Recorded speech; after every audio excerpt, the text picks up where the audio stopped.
Bismillahirrahmanirrahim. It is budget time. On behalf of Septentrio Global Consulting and Taxknowlegi, I am pleased to present a brief of the Pakistan Federal Budget 2020. Pakistan economy was under pressure from the beginning of the year for compliance of IMF, World Bank and FATF. Pakistan was also facing huge debt servicing, declining rupee to dollar parity, reduced imports, reduced exports, political uncertainty, and certain other negative internal and external factors. However, government commenced its efforts for documentation of the economy with Syed Shaheryar Aziz as chairman FCA. All-out efforts by him started to materialize. A momentum was created and everyone was being educated on benefits of being a taxpayer. Pressure was developed on non-filers and black economy. The target of revenue collection of 5.5 trillion was a big challenge. However, Shaheryar Aziz and his team was able to generate 16% growth in revenue in the first 8 months of the year, with the hope to be able to collect 4.8 trillion for the year. However, due to ill health, Shaheryar Aziz was forced to leave and left a big gap. COVID-19 appeared from nowhere and impacted global economy, including some strong economies. Pakistan imports, exports and economy were also severely hit. However, because of supply and demand of oil, the prices of petroleum products were reduced. Government passed substantially the benefit to general public to bring down inflation to some extent. GDP growth for the year was negative 0.38 for the year, and FBR collections are now estimated at 3.9 trillion. With the view to provide some boost to the economy, policy rate was reduced by 5.25% to 8%. The estimates of budget for the coming year indicate that a difficult FBR collection target for next fiscal year is fixed at Rs 4.963 trillion, which again seems difficult to achieve with all negative factors in place. Fiscal deficit is predicted at 7.5%. As usual, certain amendments are proposed in revenue laws. The main emphasis is again on documentation and curbing smuggling. Some key proposals are expenditure attributable to sales to persons who are required to be registered but are not registered can now be disallowed up to 20% of the total expenditure claimed by the taxpayer. Automated initial scrutiny process is introduced for deemed assessments for arithmetic errors, calculation mistakes, and incorrect claims through e-system. Option is extended to all non-corporate persons earning rental income to opt for taxation under presumptive tax regime or on net income basis, withdrawing ceiling of Rs 4 million. More flexibility is allowed for non-banking transactions for businesses by enhancing limits. Cost of foreign debt of any foreign-controlled resident company is restricted to 15% in addition to disallowance already in place under thin capitalization rule. Minimum tax is now made applicable for non-residents. A new concept of taxpayer's profile is introduced. In case of providing incorrect particulars and details, penal provisions are introduced, including removal from ATL. The action can be contested in appeals. Existing taxpayers are required to file their profiles by December 31, 2020, and others within 90 days of registration.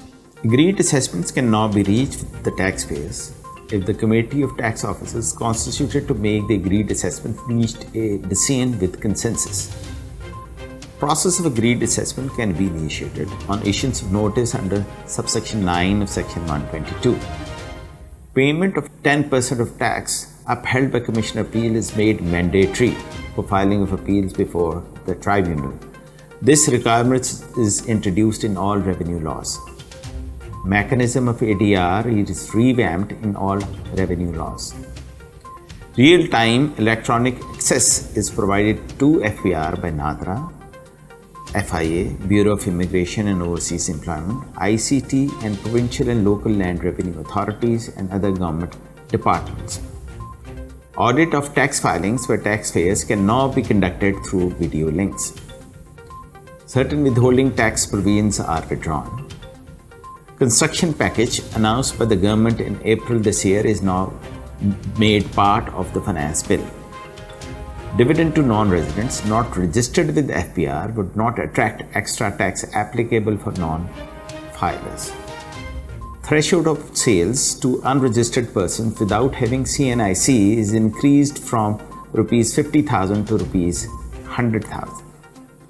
Input tax restriction on supplies to unregistered persons is now applicable to all persons in addition to manufacturers and producers. Tax authorities can now modify the orders by following the questions of law decided by High Court or the tribunal in registered person's own case. Similar provisions are already in existence in income tax law.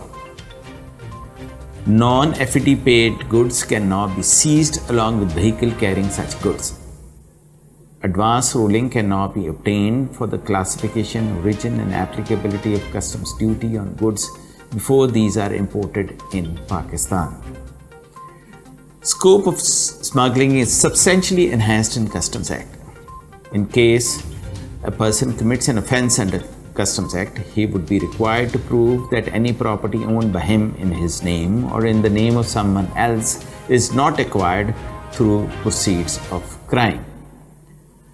Luxury tax is levied on residential houses of land area of 2 canals and above and farmhouses within the jurisdiction of Islamabad Capital Territory, except where property is owned by a self-occupied widow.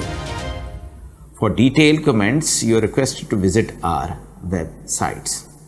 I thank you for your patience hearing. Pakistan's economy is struggling, बाकी सारी जैसी emerging economies की तरह.